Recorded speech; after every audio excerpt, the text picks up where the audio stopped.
Қайырлы күн, құрметті әріптестер, алқа мәжілісіне қатысушы қонақтар. Елбасының биылғы жылғы 31 қаңтардағы Қазақстанның 3-ші жаңғыру жаһандық бәсекеге қабілеттілік атты Қазақстан халқына жолдауында және 3-ші ақпан күні өткізілген үкіметінің кеңейтілген отырысында министрлік алдында бірқатар жаңа міндеттер қойды. Біздің министрлік үшін негізгі мәселелер ол экономиканың жеделдетілген технологиялық жаңғыртылу, басымдағы бар салалардағы бәсекеге қабілеттік экспорттық өндірісті дамыту, көздейтін индустрияландыруды жалғастыру және экономикалық өсім тұрақтылығы үшін елдің тау-кен металлургиясы жаңа Евразиялық логистикалық инфрақұрылымды және урбанизациялау мақсатында құрылыс секторын дамыту қажеттілігі. Бүгінгі алқа мәжілісінде инвестициялар және даму министрлігінің өткен жылғы жұмыстарын қорытындылап, елбасының берген тапсырмаларын орындау жөніндегі биылғы жылы арналған жоспарлар туралы талқылаймыз. Алқа мәжілісіне парламент депутаттары, президент әкімшілігінің, премьер-министрдің кеңсесінің, мемлекеттік органдардың өкілдері, Бәйтерек ұлттық басқарушы холдингі басшылары, Қазақстан темір жолы ұлттық компаниясының және тағы басқа компаниялардың басшылары мен өкілдері, министрліктің қоғамдық кеңесінің мүшелері, сонымен қатар селекторлық режимде Алматы қаласы және облыс әкімдерінің индустриялық инновациялық мәселелері бойынша орынбасарлары, министрліктің аумақтық бөлімшелердің және ведомствоға қарайтын ұйымдардың басшылары қатысып отыр. Енді регламент бойынша баяндамашыларға 10 минут беріледі. Сұрақтарды баяндама аяқталғаннан кейін қоюға болады. Басқа ұсыныстар болмаса, онда жұмыстарымызды бастайық.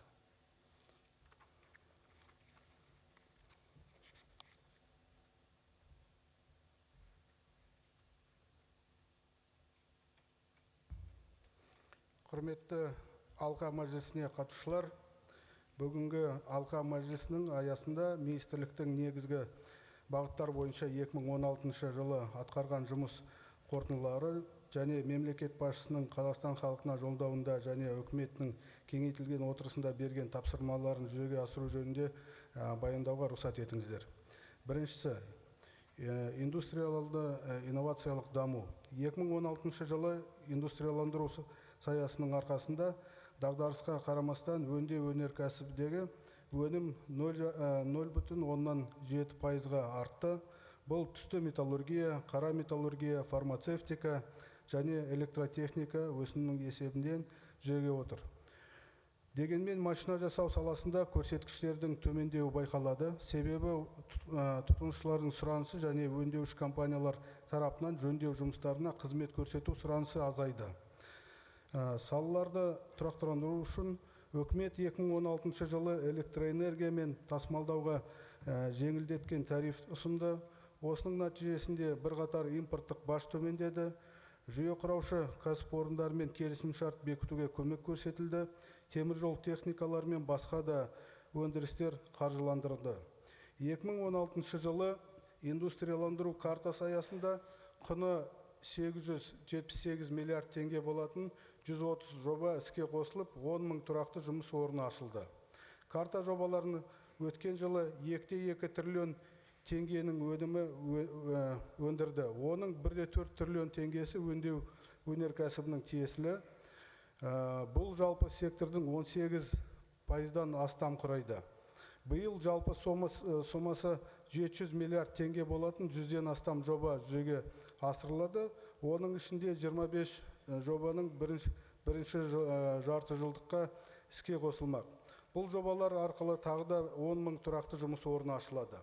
Жалпы өнеркәсіп жаңа жағдайларға теңгенің жаңа бағамына бейімделді. Биылғы жылдың қорытындысы бойынша біз өңдеу секторының өсімін 2,5%-ға дейін қамтамасыз ету жоспарлап отырмыз. Уважаемые коллеги, в послании народу Казахстана, главой государства, третья модернизация, глобальная конкурентоспособность, особое внимание уделено ускоренной технологической модернизации экономики с внедрением элементов четвертой промышленной революции. Индустрия 4.0 заключается в масштабном использовании передовых инфокоммуникативных технологий для существенной трансформации промышленных отраслей, проводимой в рамках госпрограммы индустриализации. Основным лейтмотивом индустриализации, как это неоднократно указывалось главой государства, является повышение производительности труда на наших предприятиях. Сегодня это невозможно без масштабного введения цифровых технологий. При всей сложности этого вопроса мы видим, что индустрия 4.0 для Казахстана представляет не только вызовы, но и дополнительные возможности, благодаря которым мы можем снизить влияние таких негативных факторов, как малый внутренний рынок, большие расстояния при отсутствии выхода к морским торговым путям, дефицит квалифицированной рабочей силы и другие. Поэтому с целью активного внедрения элементов индустрии 4.0 нашим министерством подготовлен пошаговый план действий. В первую очередь, предстоит сформировать понимание и значение индустрии 4.0 в условиях казахстанских реалий. Для этого в этом году мы проведем в соответствии с международными практиками полноценный анализ текущего состояния и готовности промышленности. Проверим узнаем необходимый технологический уровень и другое. К внедрению элементов 4.0. Эта работа будет проводиться совместно с такими высококвалифицированными иностранными партнерами, как Франхофер, как Бизнес Свиден и другие. На основе полученных результатов мы планируем определить несколько секторов промышленности, на которых надо сконцентрироваться в первую очередь. Для каждого сектора будет определен специфичный набор стимулирующих мер, поддержки, перечень стандартов, которые необходимо разработать и принять. В этом году по итогам анализа будут отобраны до 10 пилотных предприятий для внедрения передовых цифровых технологий с целью достижения демонстрационного эффекта. Другими словами, данные предприятия будут играть роль модельных цифровых фабрик. Образцом для таких предприятий и станут образцом таких предприятий. Работа по пилотным проектам будет продолжена и в следующем году. Третье. Определим новые индустриальные ниши, возникающие в связи с развитием и внедрением цифровых технологий отечественными предприятиями. К таким нишам могут отнестись как продукция, производимая с помощью новых технологий, так и высокотехнологичные услуги, это предиктивный анализ, удаленный мониторинг и так далее. Параллельно будет усилена работа с нашими системообразующими предприятиями по внедрению цифровых технологий. Уже сегодня ряд компаний проявляют высокий интерес и приступили к внедрению новых цифровых решений. Здесь основной задачей является содействие министерства в разработке и реализации соответствующих планов модернизации на основе цифровых технологий с учетом прогнозируемого изменения рынка труда и высвобождающейся рабочей силы. Итогом данной работы в текущем году станет выработка конкретного пакета системных мер, законодательные изменения, стандартизация, а также инструментов господдержки цифровизации промышленности. Все указанные меры будут закреплены в комплексном плане по техническому перевооружению, модернизации базовых секторов до 2025 года. Принятие этого документа мы планируем на декабрь 2017 года. Этот документ станет составной частью госпрограммы индустриализации и заложит основы для перехода на новую модель экономического роста в обрабатывающем секторе. Следующим ключевым направлением в рамках индустриализации является работа с инвесторами, привлечение инвестиций. По итогам 9 месяцев 2016 года валовый приток прямых иностранных инвестиций вырос на 27,3%, составив 14,5 миллиардов долларов США. Таким образом, отвечаем положительную динамику по инвестированию в экономику. Мы продолжаем работу по совершенствованию инвестиционного климата страны в соответствии со стандартами и рекомендациями ОЭСР. В октябре прошлого года Комитетом по инвестициям ОЭСР принято решение рекомендовать Совету ОЭСР пригласить Казахстан в качестве участника. Мы ожидаем, что в апреле текущего года это решение будет принято. Внедрен принцип одного окна для всех инвесторов, которые пользуются высоким спросом. По итогам прошлого года поступило более 5,5 тысяч обращений, оказано порядка 8 тысяч государственных услуг. Сейчас ведется работа по разработке автоматизированной системы сопровождения инвесторов. Завершить данную работу планируем к концу первого полугодия текущего года. Функционирует институт инвестиционного омбудсмена. Была усилена работа по привлечению инвестиций на внешнем уровне. В частности, определены специальные советники по привлечению инвестиций в 10 приоритетных странах, основных инвесторов нашей экономики, а также открыты 5 региональных фронт-офисов компании Казнекс Инвест за рубежом. На региональном уровне созданы советы по привлечению инвестиций под руководством акимов областей. Сейчас по поручению главы государства мы начали работу по переформатированию системы привлечения инвестиций. Здесь перед министерством стоит ряд конкретных задач. Первое. До конца июня текущего года будет разработана национальная стратегия по привлечению инвестиций, где будут определены приоритетные отрасли и перспективные ниши для привлечения инвесторов в текущих экономических ситуациях. Для этой работы мы привлекли экспертов Всемирного банка. На базе АО «Казнекс Инвест» создается специализированная национальная компания по инвестициям «Казахинвест», которая будет выступать в качестве единого переговорщика с целевыми транснациональными компаниями и крупными инвесторами от имени правительства. Все процедуры реорганизации и создания нацкомпании планируется завершить в ближайшие 2 недели. Третье. Усиление работы министерства по координации деятельности госорганов, акиматов, национальных компаний в сфере привлечения инвестиций. Это совместная работа по конкретным проектам, которые будем предлагать инвесторам. В связи с этим до конца марта текущего года должен быть сформирован перечень перспективных проектов, требующих финансирования в соответствующих отраслях и регионах. Эту работу мы сегодня проводим с госорганами и нацкомпаниями, акиматами. До конца первого полугодия эти проекты будут оформлены в соответствии с международными стандартами. Четвертое, мы продолжим работу по привлечению крупных инвесторов и транснациональных компаний. В соответствии с поручением главы государства мы максимально активизируем эту работу. Во-первых, провели ревизию ранее достигнутых договоренностей с инвесторами и должны обеспечить четкий мониторинг их реализации с конкретными сроками. Во-вторых, определить целевой перечень транснациональных компаний, с которыми мы будем работать по проектам, и график переговоров с ними до конца этого года. Также мы усилим работу по реализации совместных проектов, в частности, с Россией прорабатывают сегодня 18 проектов, с Ираном, Францией, Японией, Южной Кореей, Китаем, Польшей и так далее. В целом мы имеем порядка более 300 подобных предложений и проектов. Кроме того, мы работаем сейчас над продвижением программы приватизации и дальнейшее повышение эффективности деятельности СЭС и ИЗы. Что касается продвижения экспорта. Казахстан экспортирует более 960 товарных позиций в 117 стран. За 11 месяцев прошлого года экспорт в обрабатывающей промышленности составил 11,5 миллиардов долларов США. Есть некоторое снижение в таких отраслях, как металлургия, порядка 6,5%, химия, нефтепереработка, в основном из-за падения мировых цен. То есть, например, если феррохром мы экспортировали больше, чем на 188 тысяч тонн, чем в 2015 году, рост это 21% в натуральном выражении, однако в деньгах экспортная выручка снизилась на 15 миллионов долларов. Такая же ситуация по катодной меди, в физическом объеме экспорт вырос, однако в стоимостном выражении снизился более чем на 90 миллионов долларов США.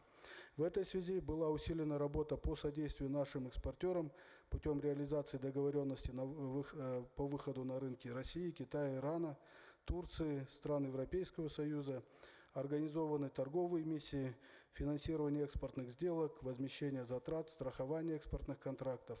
В результате наблюдается увеличение экспорта готовой продукции, такой как электротехника, готовые металлические изделия, пластмассовые изделия, стройматериалы и другое.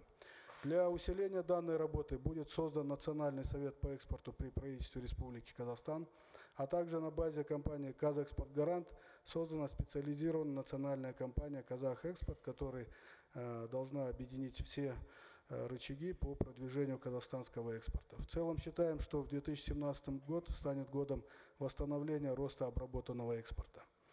Развитие транзитно-транспортного потенциала. В 2016 году индекс физического объема в сфере транспорта составил 103,8%. В международном рейтинге эффективности логистики Казахстан поднялся с 88 на 77 место. Это лучший результат в СНГ. Транзитные контейнерные перевозки в направлении Китай-Европа, Китай выросли в 2 раза. В 2017 году объем всех контейнерных перевозок достигнет порядка 330 тысяч контейнеров, в том числе направление Китай-Европа, Китай мы опять ожидаем двукратное увеличение. Количество транзитных авиапассажиров в 2016 году увеличилось с 250 тысяч до 478, и ожидаем, что в этом году количество транзитных авиапассажиров с посадкой в Алмате, в Астане составит более 600 тысяч человек. Основные потоки – это через Казахстан из Азии в Европу и в обратном направлении.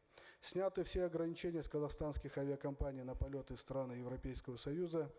Мы планируем запустить проект «Открытое небо» в Астане с увеличением количества авиарейсов для обслуживания туристов на Экспо 2017. В рамках программы «Нурлы-Жол» завершены работы на 913 километрах автомобильных дорог республиканского значения. На этих проектах было задействовано порядка 75 тысяч человек. В текущем году за счет выделенных средств будут продолжены работы на 7 переходящих проектах. По итогам года планируем завершить работы на участках протяженностью более 600 километров. Кроме того, планируется начать новых 12 проектов общей протяженностью 3200 километров.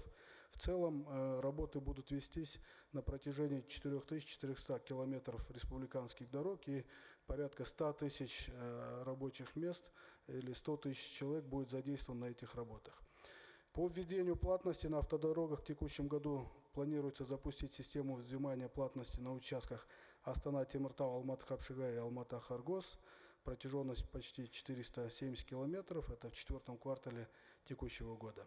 В рамках работы по улучшению придорожного сервиса в текущем году планируется запустить 50 объектов сервиса новых и модернизировать 800 действующих объектов. Они должны соответствовать тем национальным стандартам, которые были приняты год назад. Развитие строительства и жилищно-коммунального хозяйства. Строительная отрасль является одной из активно развивающихся отраслей экономики Республики Казахстан. В 2016 году ИФО общей площади ввода жилья составил 118% и введено порядка 10,5 миллионов квадратных метров жилья, это порядка 900 тысяч жилищ. Инвестиции в данную отрасль увеличились с 740 миллиардов в 2015 до 830 в 2016 году. Проводимые реформы позволили сократить для предпринимателей количество разрешительных процедур с 25 до 8 и срок получения разрешения на строительство с 3 месяцев до 1. По данному показателю в рейтинге Всемирного банка Казахстан за 2 года поднялся со 152 места на 22. В целях концентрации всех ресурсов в сфере жилищного строительства принята единая программа «Нурлы-Жер», в рамках которой будет построено 1,5 миллиона жилищ, в том числе 100 тысяч в текущем 2017 году. Одной из основных задач программы является переход с прямого финансирования строительства жилья на внебюджетное. Упор будет сделан на развитие рыночных отношений путем стимулирования частных застройщиков, а также развития системы жилстройсбережения. В завершение хотел бы еще раз подчеркнуть, что те задачи, которые были поставлены главой государства в послании, а также на расширенном заседании правительства 3 февраля, министерством будут исполнены вовремя и в срок, и качественно. Назарларыңызға рахмет. Я предлагаю, если будут вопросы, можно задавать сразу после выступления или по завершению всех выступлений, вот 5 выступлений предполагается.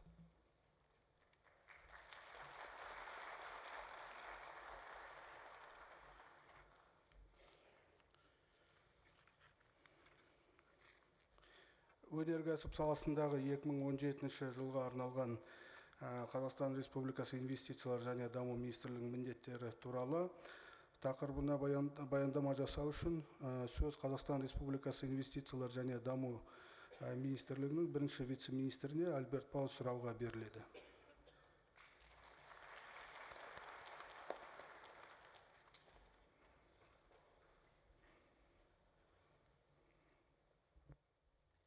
Уважаемый Женис Махмудович, уважаемые участники коллегии, В своем докладе по индустриальному блоку остановились в основном на задачах, стоящих перед министерством и курируемых отраслях в текущем году. Они сформированы, приоритетами являются те задачи, которые поставлены главой государства в послании и на расширенном заседании правительства. Прежде всего, это экономический рост, то есть индекс физического объема в обрабатывающем сектору нам необходимо достигнуть не менее чем 2%. Реализация государственной программы индустриально-инновационного развития. Прежде всего, это запуск новых проектов и комплекс мер по увеличению загрузки тех объектов, которые уже были запущены, увеличение местного содержания в закупках, повышение эффективности системы поддержки экспорта. Женя Смолович, вы об этом уже говорили, так же, как по индустрии 4.0, и геологии и недропользования, техрегулирования. Нами были проведены стресс-тесты по всем системообразующим отраслям. В принципе, конъюнктура мирового внутреннего рынка складывается неплохо, поэтому были намечены, прежде всего, исходя из реализации продукции на этих рынках, а также меры государственной поддержки, системных мер для того, чтобы эти показатели были достигнуты. Разрешите коротко по отдельным секторам. И, конечно, уже мы сегодня можем говорить, что есть определенные сигналы по итогам января месяца. Это тоже, в общем-то, показательно. Всегда он непростой январь месяц. Значит, по добыче руды цветных металлов мы хотим достигнуть больше 110%. Это прежде всего за счет Казминералса, Казхрома. Тут таких системных проблем нет. По железной руде в прошлом году было падение из-за снижения объемов реализации на Китай и на Россию. В этом году есть все возможности для того, чтобы нарастить. И уже январь месяц это показал. В то же время до конца мы баланс по железорудному сырью не сформировали. Буквально на этой неделе мы должны поставить точку. Женис Махмудович, о чем уже премьер-министр говорил. Опять Арселор. Эта информация КТЖ заказывают вагоны на поставки железорудного сырья из России. Но представьте, Михайловский ГОК и Ковдорский ГОК – это Мурманская область. То есть мы должны здесь все-таки точку поставить. И, конечно, здесь нужны меры государственной поддержки. Также по всем системообразующим отраслям, это ГМК и химия, проблема нехватки железнодорожных вагонов. Здесь также мы с транспортным блоком, с КТЖ систему мер выстраиваем, прежде всего на то, чтобы сократить простои, выйти на стабильные договоры по обеспечению вагонами. Это тоже как одна из проблем, но и в то же время как системная мера. По черной металлургии запланировано увеличение объемов производства. Здесь все возможности для этого есть. Но все-таки системные меры – это запрет по вывозу лома. Также это есть запрет у нас на вывоз металлолома в Россию автомобильным транспортом. Здесь мы координируемся с силовыми органами.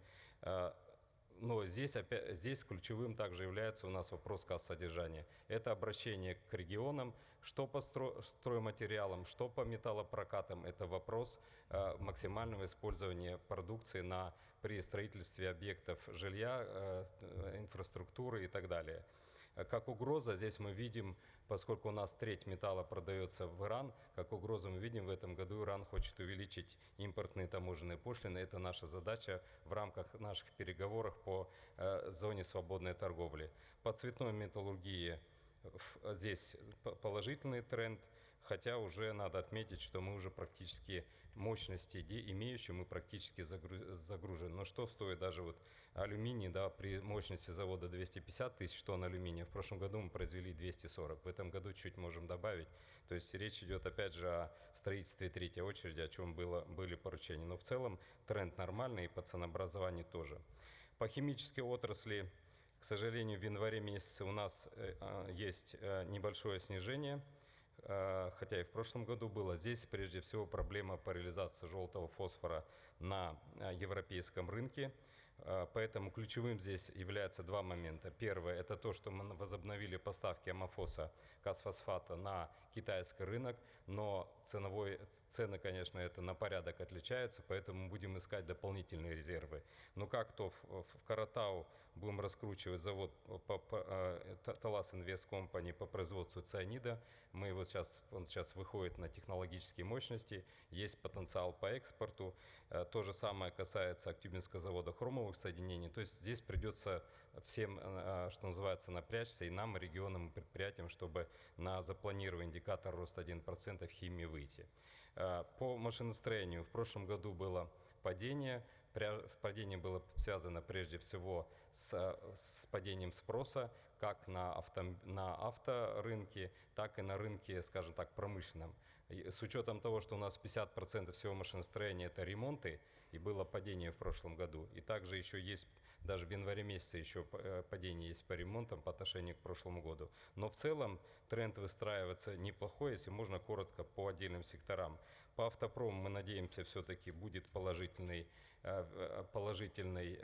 рост. В январе мы статистику фактически не заявлялись. Речь идет о причине, это специальные инвестиционные контракты, они будут уже в марте месяце задействованы. Мы начнем показывать производство на свободных складах и на предприятиях специальных экономических зон. Как системные меры мы видим, это автокредитование, которое будет продолжен, лизинг техники, это вот те средства, которые сейчас выделены через БРК лизинг.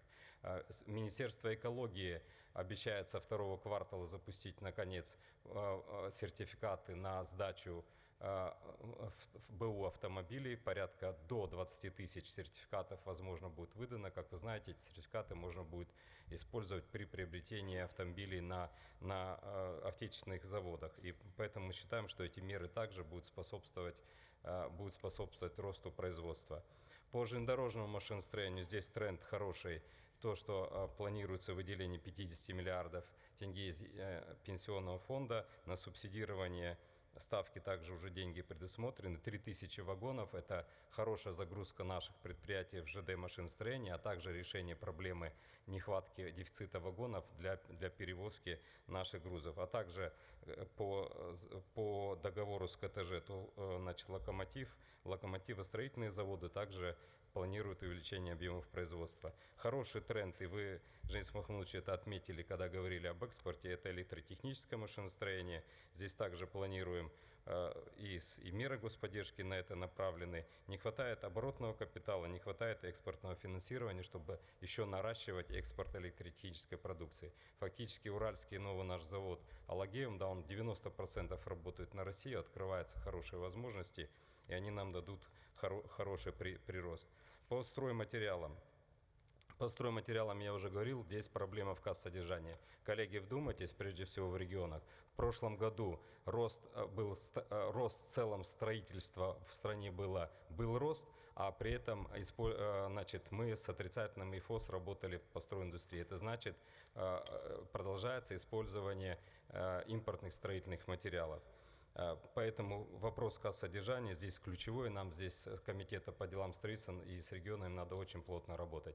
Один пример. За прошлый год мы завезли в страну еще 600 тысяч тонн цемента, в то время, когда у нас профицит 3 миллиона тонн. В основном, конечно, это на западные регионы приходится, но Мангистауский Хайдельберг, он способен обеспечить весь Запад. 600 тысяч завезли, из них половина Актюбинская область завезла.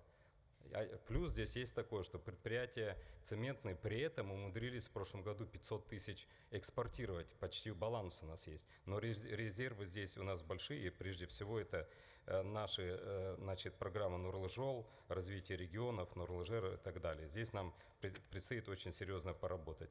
По легкой промышленности в целом тренд неплохой.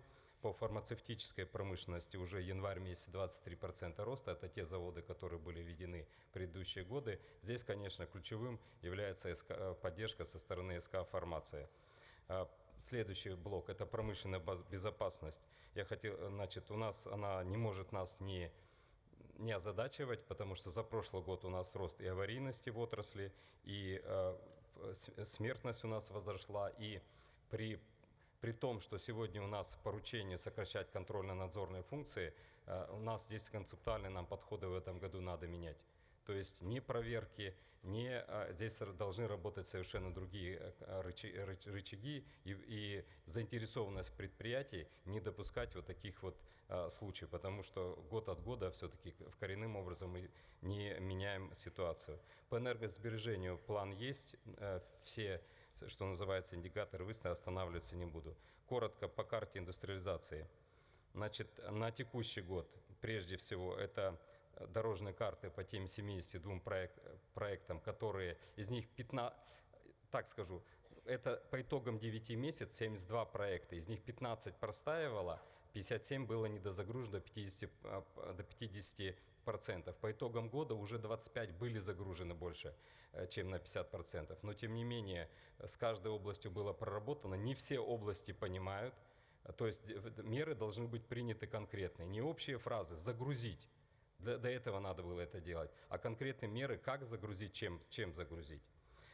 Дорожные карты фактически сегодня находятся на стадии завершения. Второе. Поручение главы государства – это, что называется, по ужесточению условий при включении проектов в карту предпринимательства. Здесь также все сегодня отработано. Первое. Отрасль должна быть приоритетная. Второе. Проект включается в карту только тогда, когда он получил меры государственной поддержки. Если он не получил, там просто это лишняя нагрузка на бизнес, если ничего государство ему не помогло, а при этом еще требует какую-то отчетность. Но при этом меры государственной поддержки и регионы, и институты развития должны оказывать только тем проектам, которые дают прирост производительности труда и прирост экспорта. Только из этого. Исходя из этого, сейчас полностью ревизия проводится карты предпринимательства. И третья задача – это запуск запланированных проектов на текущий год. Значит, также по ним сделан стресс-тест и значит, определены меры по их запуску. Местное содержание как приоритет, они, что называется, на слуху. В ближайшее время будут установлены целевые индикаторы всем крупным предприятиям. Это системообразующим, это мы также с регионами отрабатываем. Уже на следующей неделе в правительстве будем докладывать. Также мы сейчас уточняем перечень предприятий, по которым ведется мониторинг по местному содержанию. В корне этот перечень будет пересмотрен именно с упором на эффект, значит, чтобы также установить индикаторы. Также будет перечень отраслей вместе с Минфином отработан, где будет внедрен механизм централизованного закупа, который на сегодняшний день уже мы отрабатывали по легкой промышленности, по мебельной промышленности. И это все будет затем значит, предусмотрено через принятие долгосрочных договоров. То есть там, где традиционные поставки есть, как это сделал Самрук Казана, Фонд национального благосостояния, так мы будем работать и с нашими системообразующими предприятиями. Очень серьезный блок геологии и недропользования. В текущем году это задача по аукциону на 100 участков недр и по предоставлению права по недропользованию по упрощенному порядку по новым участкам, это в Восточном Казахстане и на участке Аркалык-Шабаркуль. Как стратегическая задача это принятие кодекса о недрах. Надо сегодня высказать, признать нашим депутатам уважаемым, потому что заинтересованное участие принимали уже на стадии, собственно, разработки законопроекта, и поэтому надеемся на успешную совместную работу по принятию законопроекта в текущем году.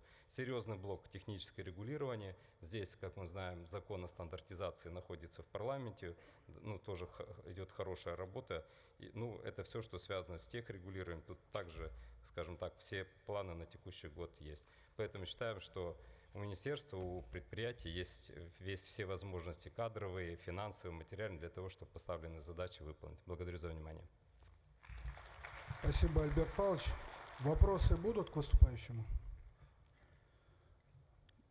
Тогда, может быть, по завершению других выступлений. Спасибо, присаживайтесь. Действительно, последние 2 квартала 2016 года и январь, что радует, январь этого года показывается хорошая динамика в базовых отраслях нашей экономики. Вы на слайдах презентации Альберта Павловича видели, что практически по всем отраслям идет рост. Мы планируем, что по итогам этого года показатели будут хорошие. Этому способствует и хорошая ценовая конъюнктура на рынке. Сейчас практически по всем экспортным позициям, металлургия цветная, черная, везде есть определенный спрос и есть рост на нашу экспортную продукцию. Те задачи, которые президент поставил, в первую очередь местное содержание, загрузка предприятий, ранее запущенных в рамках карты индустриализации, у нас на особом контроле. Также хочу сказать спасибо уважаемым депутатам за ту работу, которую мы сейчас проводим по законопроектам и по проекту кодекса по недрам и недропользованию. Мы провели общественные слушания дважды в Ахтубе и в Астане. Мы планируем в Караганде, в других регионах. Закон очень важный. Более 60% инвестиций, которых пришли в Казахстан, пришли именно в этот сектор. Поэтому принятие нового закона это будет дополнительным импульсом и стимулом для привлечения инвестиций. Егер сұрақтар болмаса, онда келесі мәселеге көшейік.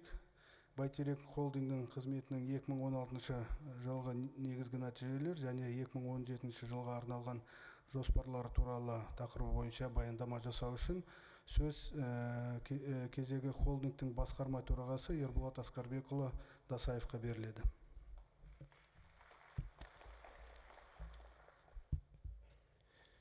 Құрметті кеңейтілген алқаға қатысушылар, 2016 жылы холдинг индустриалды инновациялық даму мемлекеттік бағдарламасын, Нұрлы жол инфрақұрылымдық даму мемлекеттік бағдарламасын, бизнестің жол картасы 2020 кәсіпкерлікті қолдаудың жалғыз бағдарламасы іске асыруды жалғастырады. 2016 жылы индустриалды инновациялық даму мемлекеттік бағдарламасы шеңберінде ірі жобаларға қаржы беру үшін холдинг Қазақстанның даму банкі арқылы ұлттық қордан, республикалық бюджеттен және бірыңғай ұлттық зейнетақы қорынан 295 миллиард теңгеден аса қаражат алған. 2016 жылы осы қаражаттардың арқасында экспорттаушыларға 14 миллиард 800 миллион теңге сомасында қолдау көрсетіліп, кәсіпкерлік субъектілеріне 88 миллиард теңге сомасында екінші деңгейдегі банктер арқылы айналым қаражатын толықтарды. Нәтижесінде холдингтің экономиканың шикізаттық емес салаларын ұзақ мерзімді кредиттеуге үлесі 45%, негізгі капиталға инвестицияларды ұзақ мерзімді кредиттеуге үлесі 28% құрады. Шағын және орта бизнесті қолдау шеңберінде екінші деңгейдегі банктерге қаражат орналастыруға арқылы 337 миллиард теңге 7272 жобаға, сыйақы мөлшерлемесін субсидиялау арқылы 332 миллиард теңге 2121 жобаға, кредиттерді кепілдік беру арқылы 27 миллиард теңге 1132 жобаға берілді. Нәтижесінде шағын мен орта бизнес субъектілеріне берілетін кредиттердің жалпы көлемдегі 1 триллион 900 миллиард теңге болатын, холдингтің үлесі 36,6% құрады.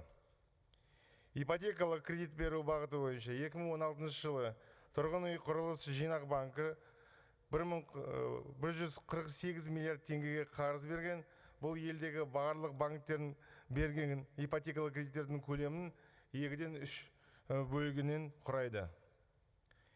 Инфляциялық таргеттелуге көшуге байланысты мемлекеттік басшысының тапсырмасы бойынша 29 миллиард 100 миллион теңге жалпы сомасын 316 700 салымшыға өтемақы есептелген.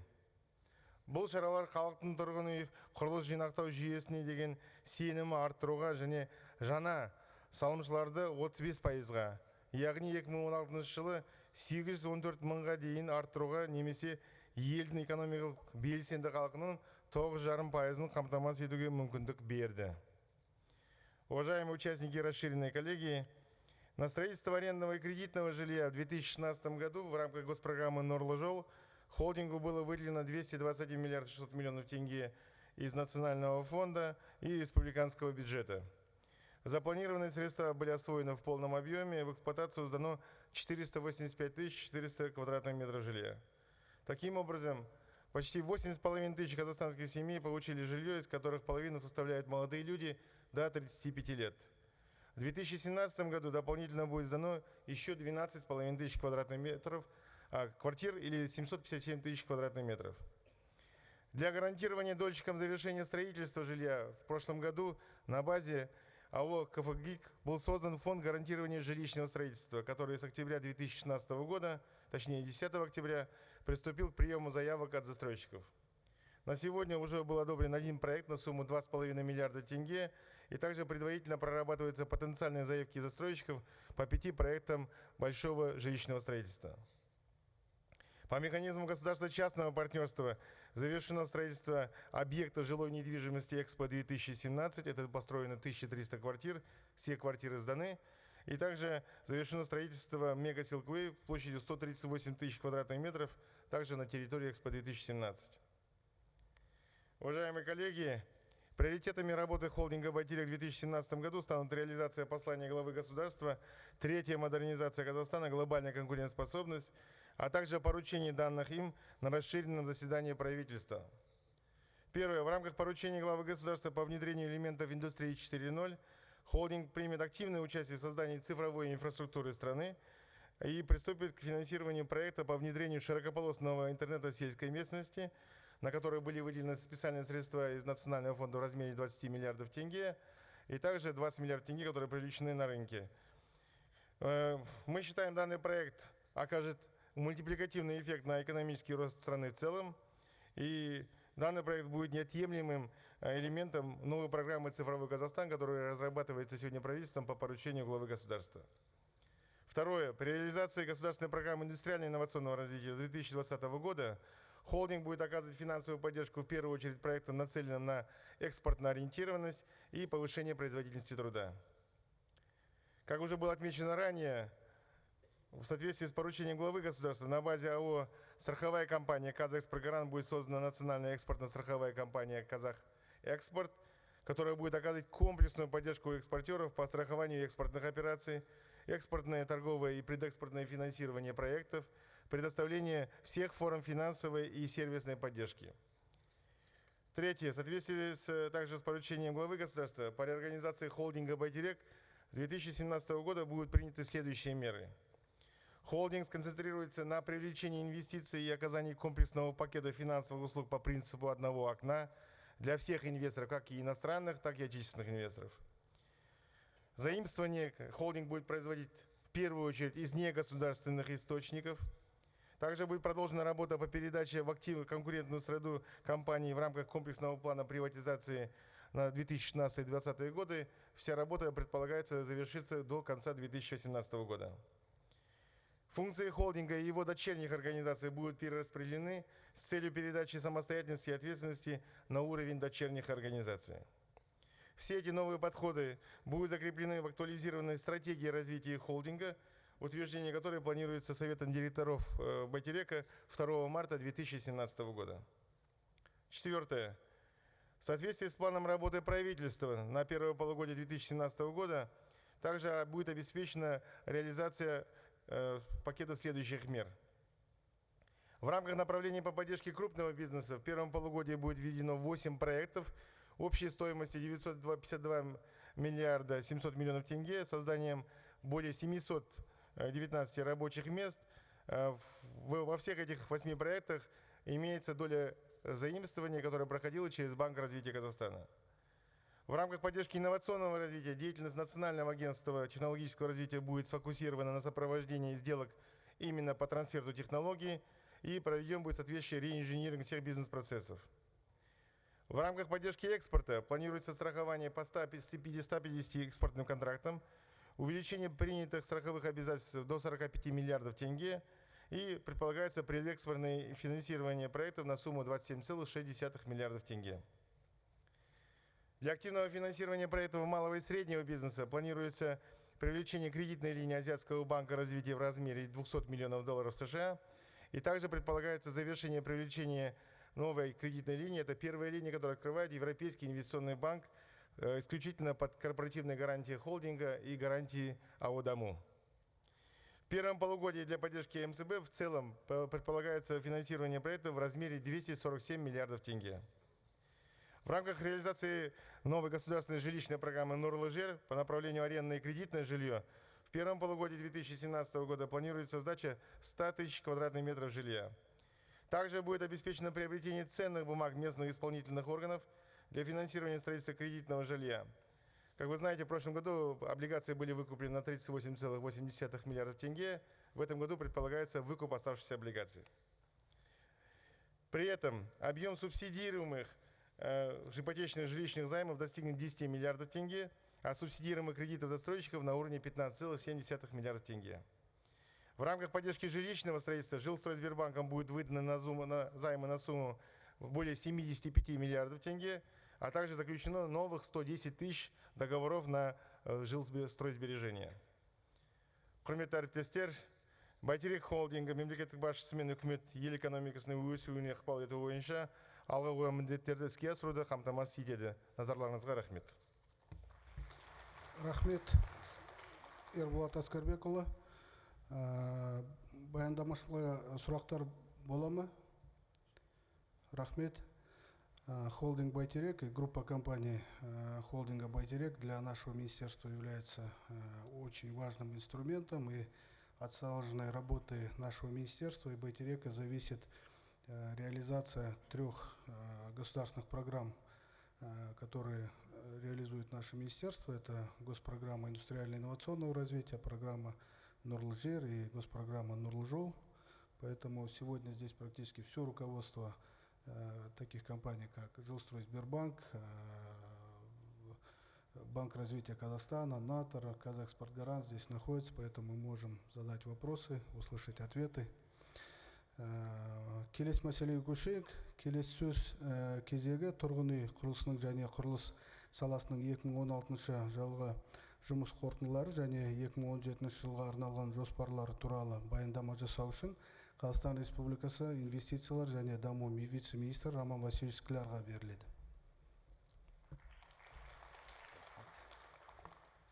Құрметті Женис Махмудұлы, құрметті отырысқа қатысушылар, құрылыс саласы республиканың экономика саласының белсенді дамып жатқан саласының бірі болып табылады.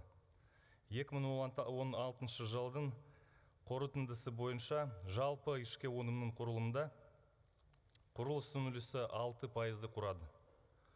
Қаржыландырудың барлық көздері есебінен тұрғын үйді пайдалануға беру 10,5 миллион шаршы метрді құрады, және бұл 2015 жылмен салыстырғанда 7,9%-ға артты.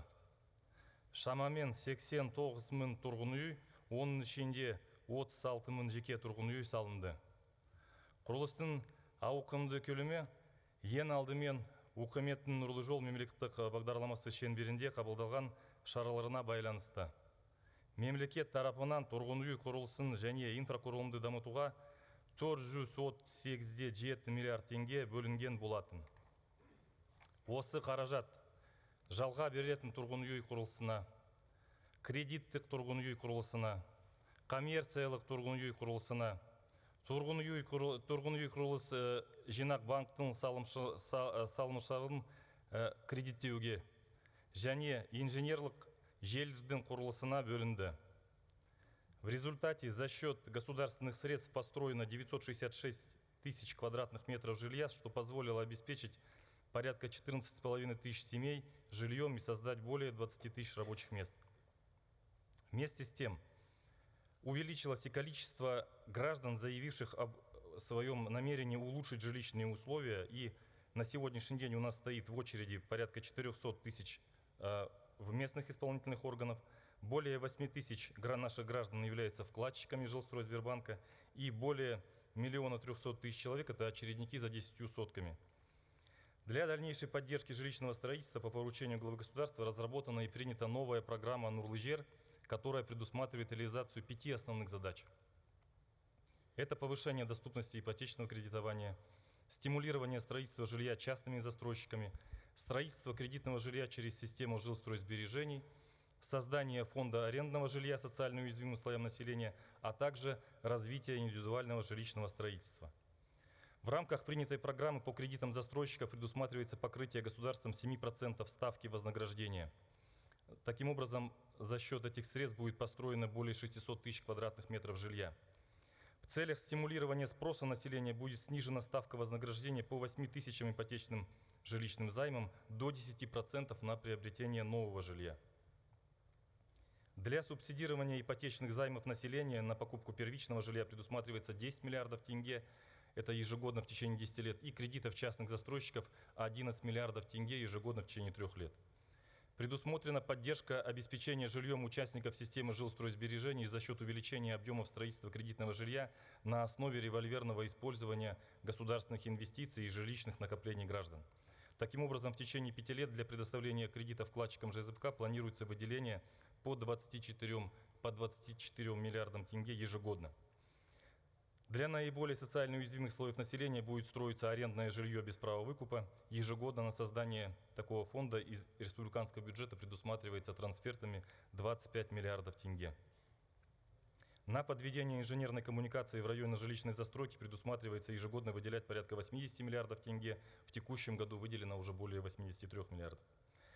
Также планируется реализация пилотных проектов строительства индивидуального жилья в областных центрах.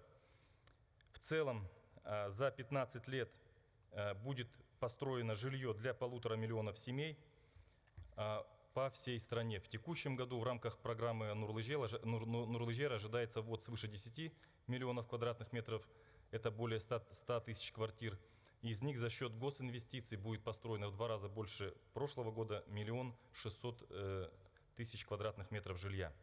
В целом, реализация программы с привлечением потенциала частных инвестиций и поддержка предпринимательской деятельности станет основой для развития стройиндустрии, внесет значимый вклад в общее социально-экономическое развитие, обеспечив дальнейший экономический рост страны, сохранение устойчивых темпов жилищного строительства и создание новых рабочих мест. Продолжается реализация 49-го шага плана наций по внедрению системы еврокодов взамен устаревших строительных норм и правил. Согласно концепции реформирования нормативной базы строительной сферы, работа по переходу на еврокоды осуществляется нами поэтапно. Так, на первом этапе с 2010 по 2014 годы была разработана новая нормативная база строительной сферы, которая состоит из 453 нормативно-технических документов. В том числе в целях перехода на европейские стандарты подготовлены 58 сводов правил, соответствующих еврокодам с национальными приложениями. В национальных приложениях приведены природно-климатические и сейсмические параметры территории страны и индикативные параметры местных строительных материалов. С 1 июля 2015 года новая нормативно-техническая база введена для применения на добровольной основе и применяется параллельно с существующими строительными нормами и правилами. На втором этапе в 2015 по 2019 годы ведется работа по апробации еврокодов на практике в условиях нашей страны и переподготовке и обучению специалистов строительной отрасли. Застройщиками уже запроектированы 6 объектов на основе еврокодов. Для освоения еврокодов организованы курсы переподготовки специалистов строительной сферы, а также внедрены новые учебные программы для студентов вузов, что, на наш взгляд, очень важно. Главой государства поручено ускорить отмену СНИП с переходом на еврокоды к 2020 году. В этой связи в настоящее время нами разработан план мероприятий по реализации концепции на 2017-2020 годы, который предусматривает меры для решения проблемных вопросов полного перехода на еврокоды. Таким образом, до конца текущего года будут отменены все советские СНИПы, их 186 на сегодняшний день, по общестроительным вопросам. Оставшиеся СНИПы Республики Казахстан, которые введены в действие после 1992 года, их 70, параллельно будут применяться и в настоящее время применяются параллельно и будут отменены до конца 2019 года после реализации необходимых мероприятий по переходу на еврокоды. В рамках поручений главы государства, данных на расширенном заседании правительства 3 февраля текущего года, министерством будет проведена работа по внесению соответствующих корректировок в нормативные документы в части увеличения доли казахстанского содержания в строительстве. А именно, в апреле текущего года будут приняты поправки в приказ министра в части установления обязательного включения в задание на проектирование применения строительной продукции казахстанского содержания при проектировании объектов.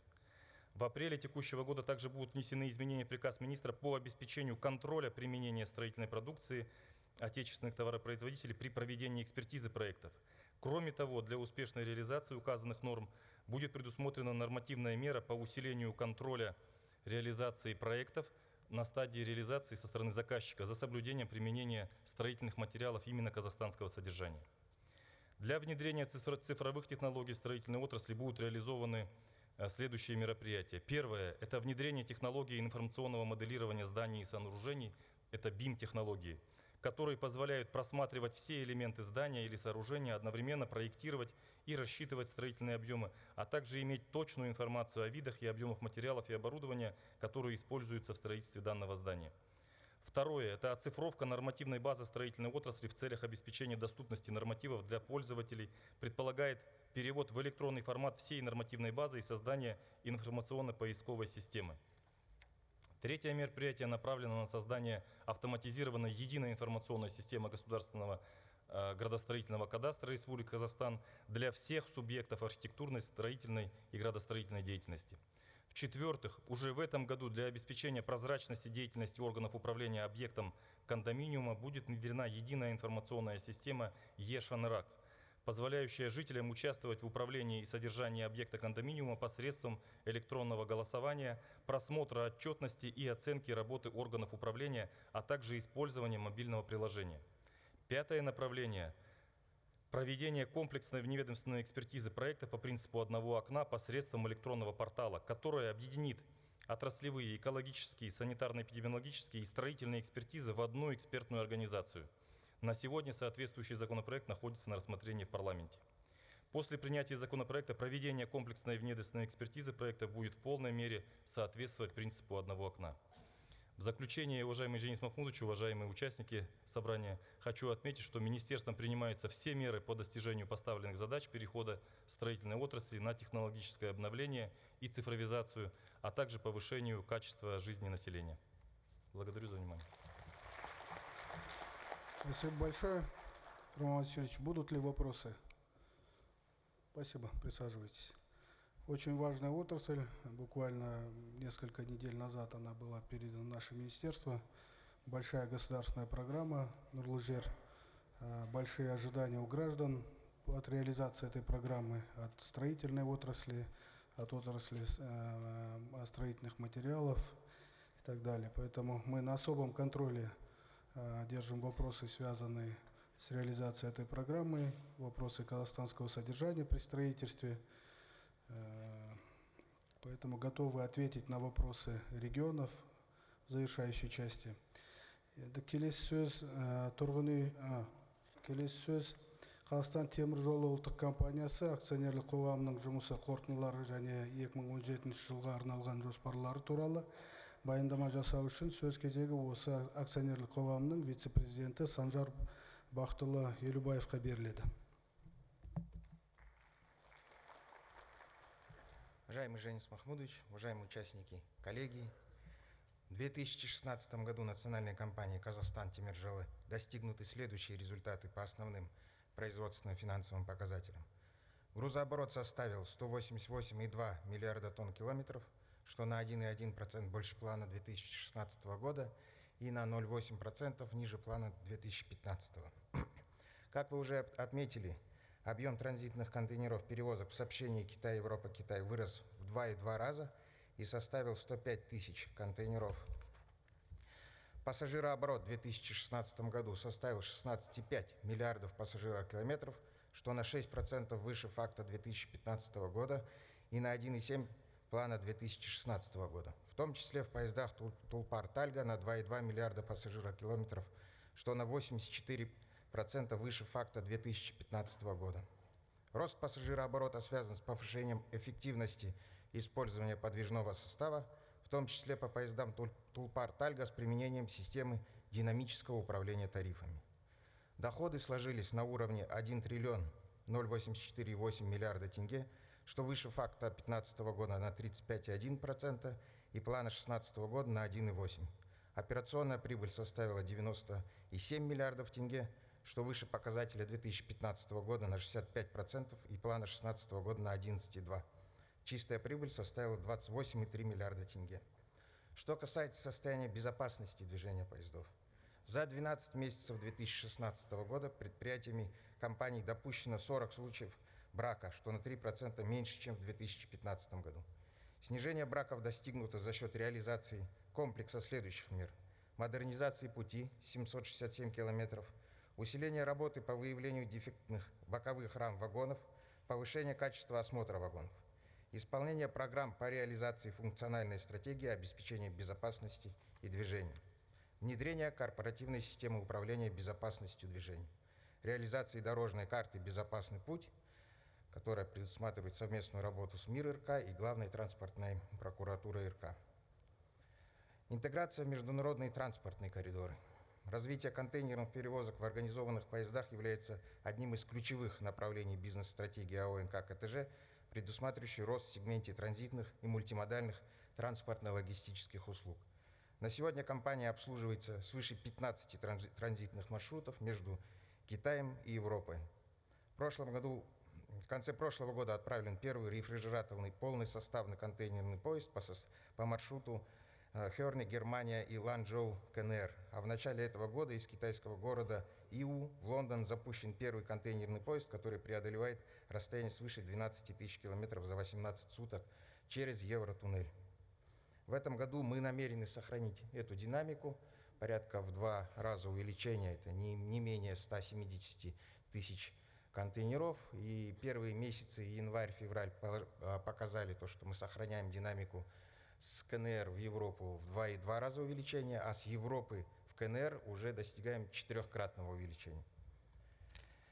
В соответствии с поставленными в послании президента Республики Казахстан задачами АО НК КТЖ намерено довести объем транзитных перевозок до 2 миллионов контейнеров в 2020 году по следующим ключевым направлениям: Китай, Европа, Китай 800 тысяч, Китай, Кавказ, Турция 300 тысяч, Китай, Иран, Ирак 500 тысяч, Россия, Центральная Азия 400 тысяч. Следующий слайд. Финансирование плана капитальных вложений АО НК КТЖ за 2016 год. В соответствии с планом капитальных вложений АО НК КТЖ в 2016 году профинансированы инфраструктурные проекты государственной программы «Нурлы-Жол», а также проекты по модернизации ЖД-инфраструктуры, обновлению подвижного состава на общую сумму 351 миллиард тенге. В 2016 году АО НК КТЖ в эксплуатацию введена железнодорожная линия Боржак-Тейрсай протяженностью 16,6 километров, соединяющая строящийся паромный комплекс Курык с магистральной железнодорожной сетью. В декабре 2016 года в эксплуатацию введены первые пусковые комплексы порта Курык и вторых путей железнодорожной линии Алматы-Шу. Также в прошлом году завершено строительство сухого порта и инфраструктуры на территории СЭС «Харгос. Восточные ворота». В преддверии международной выставки «Экспо-2017» компания реализует проекты в городе Астана по строительству нового терминала аэропорта и современного вокзального комплекса. Строительство ведется в соответствии с графиком и будет завершено в мае 2017 года. В рамках работы по исполнению плана нации «100 конкретных шагов» компания формирует внешнюю и внутреннюю сеть транспортно-логистических центров. В прошлом году глава государства посетил мультимодальный центр ТЛЦ «Астана», в котором впервые на территории города Астана была запущена работа Центра таможенного обслуживания в режиме одного окна, что позволило привлечь крупных глобальных клиентов. Во втором квартале 2017 года намечено открытие аналогичного центра в Шымкенте. В рамках развития казахстанской части Международного центра приграничного сотрудничества «Харгос» заключены договора с частными инвесторами на строительство 24 инвестиционных объектов на общую сумму около 303 миллиарда тенге. На сегодняшний день в эксплуатацию введены 3 объекта терминальной зоны, 2 торговых дома, инвестиционный объект «Центральная площадь Самрук». Вместе с тем в настоящее время ведется строительство 7 объектов, и 12 объектов находятся в процессе разработки ПСД на общую сумму 302 миллиарда тенге. Следующий слайд. С 2012 года компания реализует программу организации скоростных пассажирских перевозок. На сегодня введено 14 маршрутов, связывающие все крупные города Казахстана с сетью скоростных пассажирских маршрутов, составленные из современных вагонов Тулпар-Тальга отечественного производства. До 2020 года планируется ввести новые составы из вагонов Тулпар-Тальга с широким кузовом по 10 маршрутам. В декабре 2016 года осуществлена приемка 116 вагонов Тулпар-Тальга новой модификации. Реализация программы обновления подвижного состава позволила сократить уровень износа с 79% в 2010 году до 46% в 2016 году. Также в рамках реализации программы «Нурлы-Жол» при поддержке правительства РК в 2016 году между АО «БРК Лизинг» и компанией заключен договор финансового лизинга на сумму 12,9 миллиардов тенге на поставку в 2017 году 43 вагонов Тулпар-Тальга. В 2016 году утвержден новый стандарт обслуживания, в котором предусмотрены четкие меры по улучшению качества организации пассажирских перевозок. Новый стандарт охватывает основные процессы, обеспечивающие качество сервисного обслуживания. В 2016 году количество транзакций по оформлению электронных билетов составило 14,7 миллионов транзакций или 72% от общего объема продаж. В преддверии Экспо-2017 подписан договор с международной компанией «Амадеус» по продаже билетов на поезда компании более чем в 100 странах мира, и совместно с АО «НК Астана» Экспо-2017 проработан вопрос участия компании в качестве официального реселлера. В 2016 году продолжена работа по расширению услуги мультимодального развлекательного портала в фирменных поездах. Таким образом, сегодня доступ к развлекательному мультимедийному порталу обеспечен в 10 поездах Тулпар-Тальга и 3 фирменных поездах. В рамках повышения качества организации питания с 1 января текущего года во всех поездах Тулпар-Тальга привлечен единый оператор с единым меню, интерьером, сервировкой и маркировкой. Реорганизация и приватизация АО «НК КТЖ». В рамках программы трансформации бизнеса АО «НК КТЖ», инициированной единственным акционером АО «ФНБ Самрук-Казна», на базе АО «Локомотив» и филиалов АО «НК КТЖ» создан национальный грузовой перевозчик АО «КТЖ Грузовые перевозки», приступивший к осуществлению деятельности по перевозке грузов с 1 июля 2016 года. В целях формирования единого центра оказания услуг был создан филиал АО «КТЖ Экспресс», «КТЖ Экспресс-оператор» путем присоединения АО «КТЖ» и АО «КАЗ-Транссервис». Также в рамках реализации программы приватизации компании в 2016 году реализовано 11 дочерних предприятий. Следующий слайд, пожалуйста. АО «НК КТЖ» в рамках первой пятилетки государственной программы форсированного индустриально-инновационного развития создана новая для Казахстана отрасль ЖД-машиностроения. Компанией совместно со стратегическими партнерами были построены крупные заводы по производству подвижного состава, материалов верхнего строения и комплектующих. Кластер железнодорожного машиностроения включает 189 предприятий малого и среднего бизнеса по производству продукции, комплектующих материалов и запасных частей. Создано свыше 12 тысяч новых рабочих мест, освоено 5120 наименований железнодорожной продукции. Уровень казахстанского содержания выпускаемой продукции составляет от 40 до 80%. В настоящее время активно проводится работа по модернизации и расширению линейки выпускаемой продукции. Продукция казахстанских заводов имеет высокий экспортный потенциал и на сегодняшний день поставлена на рынки стран Евразийского континента казахстанской продукции на общую сумму свыше 22 миллиардов тенге.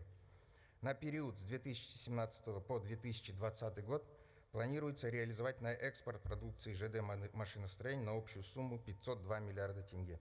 Следующий слайд. Реализация социальных программ группы компаний «Казахстан-Тимиржоло» имеет приоритетное значение для сохранения социальной стабильности в трудовых коллективах компаний, и в 2016 году осуществлялась работа по следующим направлениям: жилищная политика, молодежная политика, социальная поддержка детей и работников компании, забота о ветеранах отрасли, благотворительная деятельность, медицинское обслуживание, санаторно-курортное оздоровление, спортивные мероприятия, формирование здорового образа жизни. В рамках реализации жилищной политики в 2016 году 270 кандидатур работников компании участвовали в льготной ипотечной программе совместно с Народным банком Казахстана. Произведено отчуждение 142 служебных квартир в собственность работников и пенсионеров компании в различных регионах страны. Заключены 1072 договора купли-продажи жилища, реализовано сотрудников компании в рассрочку платежей.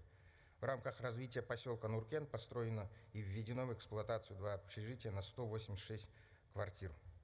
В 2017 году предстоит работа по отчуждению 300 объектов служебного жилища и будет продолжено сотрудничество с Народным банком в рамках ипотечной программы для сотрудников группы компании АО «НК КТЖ». Ежегодно по группе компаний КТЖ обеспечивается проведение комплекса мероприятий по реализации основных направлений социальной политики не только для персонала, но и для 48 тысяч ветеранов-железнодорожников и 80 тысяч детей-железнодорожников.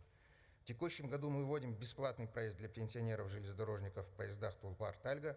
В ближайшее время соответствующие изменения будут внесены в отраслевой коллективный договор. С целью материального стимулирования работников компании правлением АО «НК КТЖ» принято решение об индексации тарифных ставок должностных окладов работников линейных филиалов не менее чем на 5% в 2017 году. Теперь о задачах на 2017 год. Будем продолжать работу по стимулированию транзитных грузопотоков через Казахстан по направлению рынка СНГ, Центральная Азия, страны Балтии, Китай, Европа, транскаспийский маршрут, Казахстан, Туркменистан, Иран и доведение объема транзитных перевозок до 2 миллионов контейнеров к 2020 году. Разрабатывать IT-стратегию компании в рамках реализации задач послания, ускоренной технологической модернизации экономики, технологического перевооружения вопросов автоматизации, роботизации, искусственного интеллекта, обмена большими данными. Исполнение мероприятий по участию в международной специализированной выставке «Экспо-2017» в городе Астана, организация дополнительных поездов и прицепных вагонов в период проведения выставки, ввод в эксплуатацию нового терминала аэропорта и нового вокзального комплекса в городе Астана, обеспечение готовности вокзалов и сервисного персонала к проведению выставки, обеспечить ввод в эксплуатацию транспортно-логистического комплекса в Шымкенте, также исполнение мероприятий по повышению рейтинга Республики Казахстан по индикатору международная торговля Doing Business 2017 и индекса эффективной логистики LPI Всемирного банка. Спасибо за внимание. Рахмет, Санжар Бақтылы. Сұрақтар бола ма? Отыра беріңіз. Компания «Казахстан Теміржолы» уже сейчас больше, чем просто железнодорожная компания, крупный логистический оператор. Президент, глава государства в послании конкретные задачи перед отраслью поставил. Мы должны в 5 раз увеличить объемы транзита до 2020 года. Соответственно, доходность от транзита должна вырасти более чем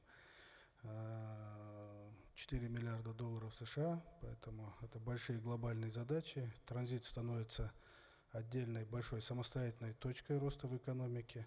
Поэтому вопросы развития национальной компании являются очень важными в целом для отрасли. Уважаемые коллеги, мы заслушали 5 выступлений. Отраслей, курируемых министерством, много. Понятно, что все эти выступления, может быть, не охватили весь объем той работы, который был сделан в прошлом году. Здесь у нас в селекторном режиме подключены акиматы, поэтому я хотел бы перейти к вопросам-ответам. Хотел бы попросить акиматы областей принять самое активное участие сейчас в диалоге, поэтому переходим к вопросам. Какие вопросы будут? Пожалуйста, уважаемые депутаты. Акиматы, вопросы какие будут?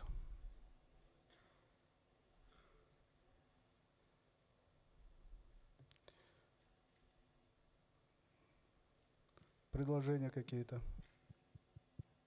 Пожалуйста. Уважаемые участники, наши Александр коллеги, Иванович, он является у нас председателем общественного совета нашего министерства. Пожалуйста. если можно, я хочу коротко сказать о работе нашего общественного совета. Общественный совет создан ровно год тому назад. Значит, мы провели 12 заседаний. Это не по количеству месяцев, а по мере подхода, какие были вопросы. Провели работу с большой активностью. Значит, у нас сейчас в составе общественного совета 20 человек, из них 5 от администрации, 15 человек общественников. У нас даже количество общественников меньше, чем количество отраслей, которые перекрывает наше министерство. В данном случае мы рассмотрели огромное количество нормативно-правовых актов и смогли в них вмешаться. Дело в том, что примерно около 5% нормативно-правовых актов были доработаны с нашими существенными замечаниями. Значит, несколько проектов получили просто отрицательные заключения, мы их возвратили, потому что они явно, значит, не на пользу будут. Значит, а особое вот такое мероприятие, которое уже упомянули, учитывая важность кодекса о недрах недропользования, мы буквально 3 февраля провели общественные слушания по этому кодексу.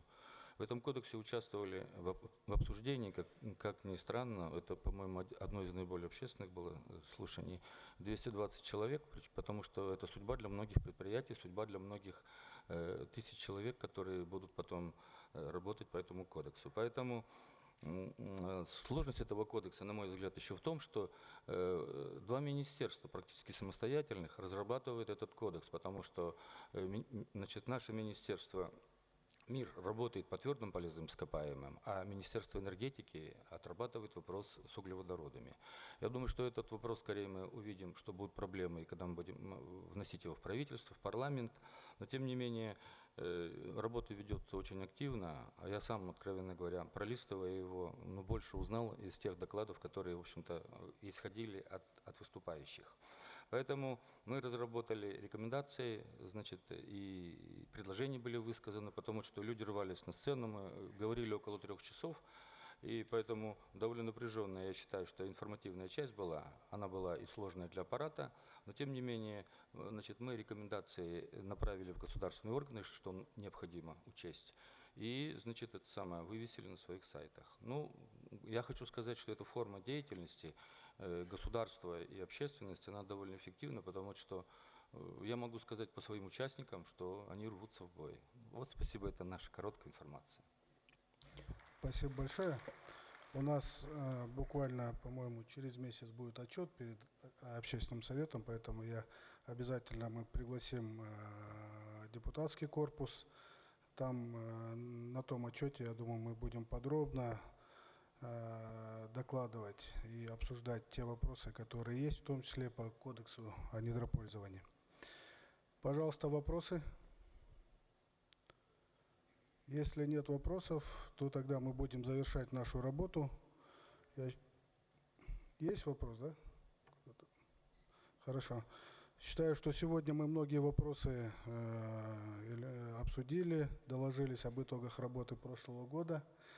Есть большие поручения, есть большие задачи, 3 большие государственные программы, реализация которых зависит от нашей слаженной работы.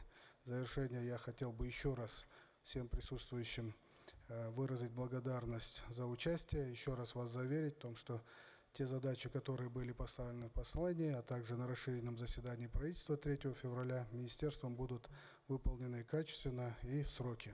Спасибо большое.